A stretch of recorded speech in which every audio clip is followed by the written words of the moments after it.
Let me guess, you're expecting this video to tell you to start a YouTube channel if you want to even reach Twitch affiliate.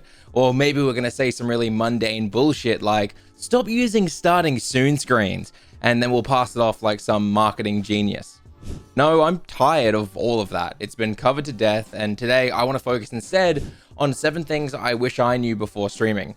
And they're not mundane bullshit, they're 7 things that I had to learn the hard way, but more importantly, they're 7 things that I think actually allowed me to become a successful content creator and streamer. If I hadn't learned these things, I would not be able to do this full time, and I think neither will you. But before we get into that, I first have to say I have a present for you. Well, 2 presents. First is the time codes in the description, which will allow you to skip ahead to whatever part of this video you want.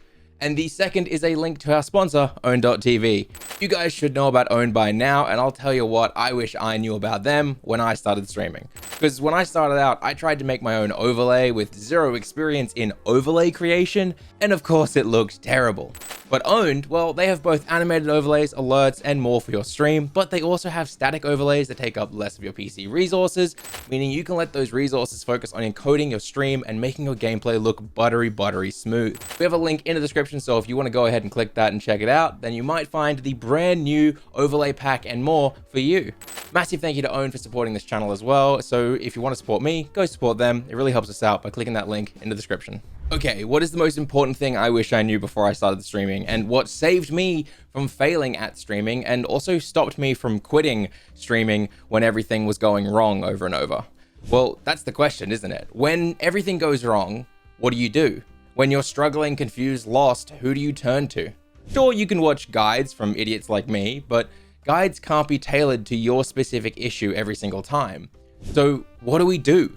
Well, we turn to friends who have gone through or might be going through the same thing. And I cannot stress enough how much it helps to have a group of streamer or content creation friends around you when you're trying to make a real go at growing and being successful in this space. When things are bad, you can all lift each other up, and when things are great, you're all there to cheer each other on. The mental load of trying to be a creator becomes so much easier when you've got like-minded people around you.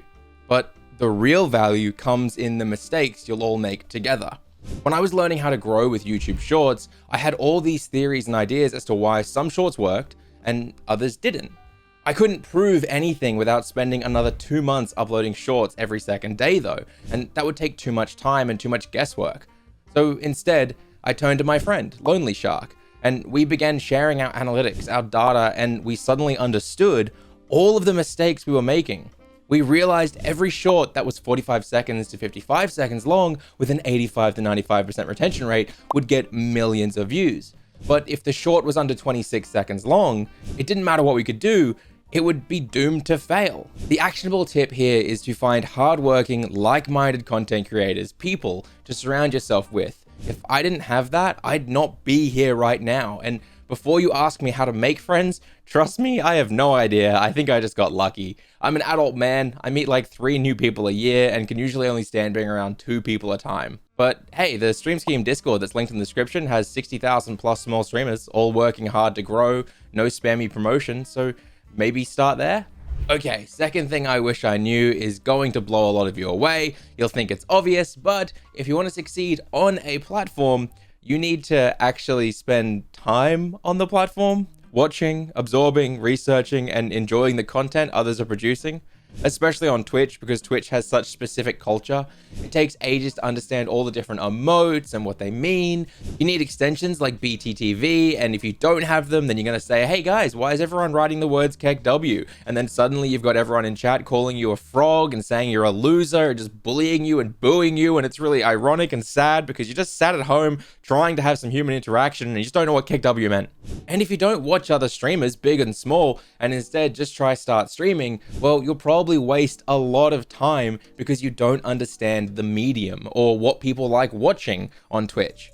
A great example is when I started out, I hated my content, despised it. I thought it was lazy, slow, boring, and generally I just didn't want to keep going because I didn't think I had what it took to be a streamer. And then I started spending more time on the platform and I realized my content, it was not bad, but neither was anyone else's.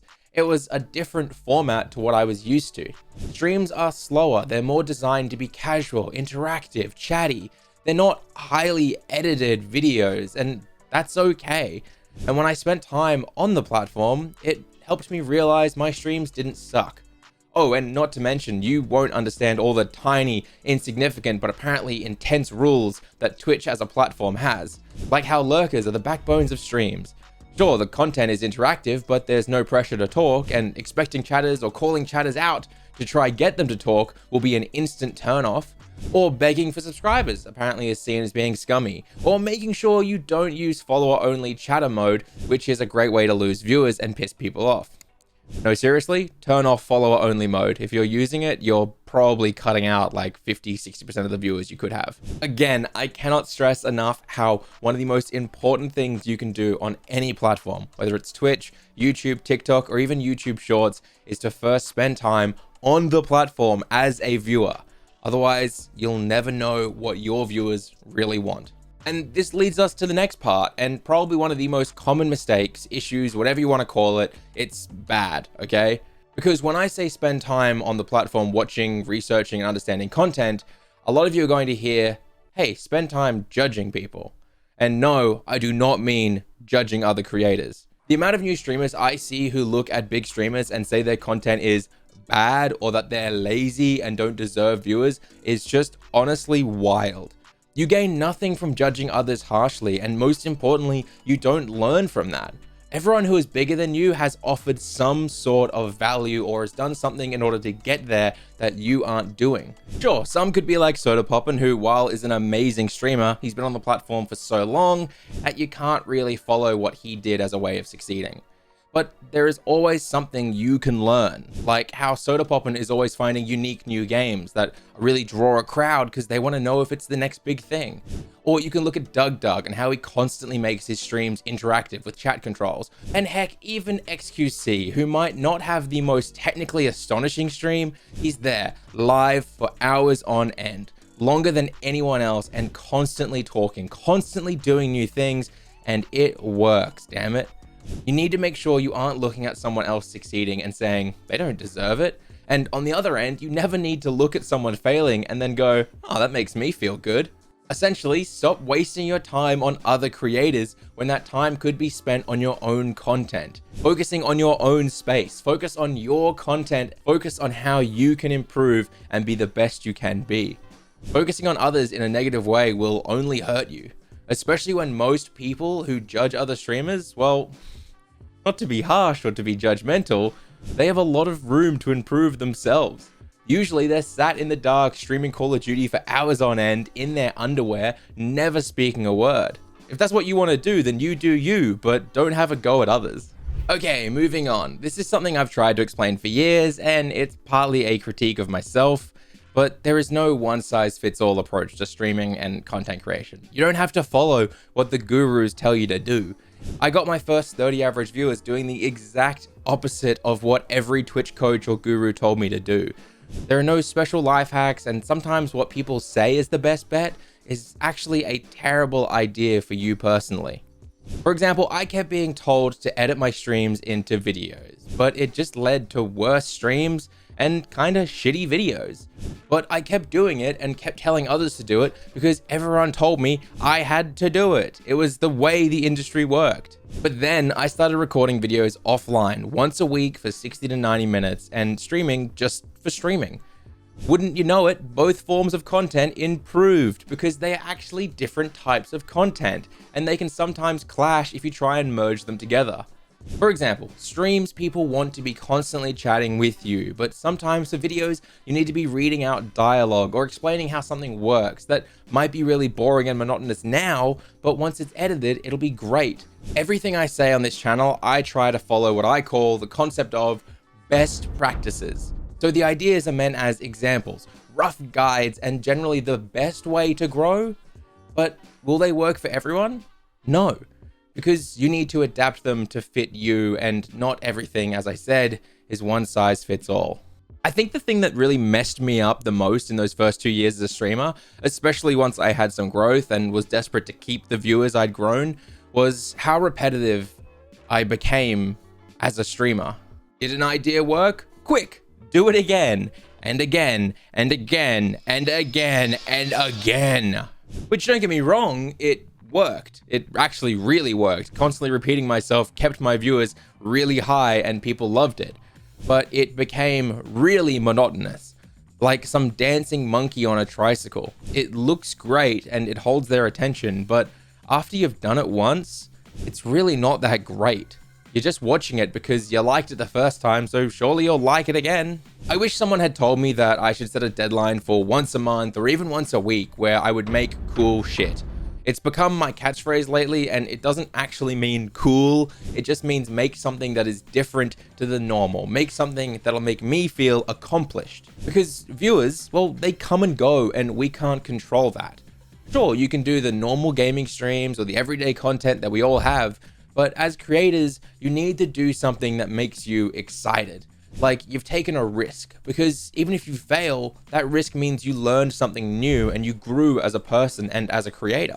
And then you can say to yourself, who cares if I don't have as many viewers as I did? Because I did something awesome. I tried something and failed. That's better than doing the same thing forever. So make cool shit, guys, please.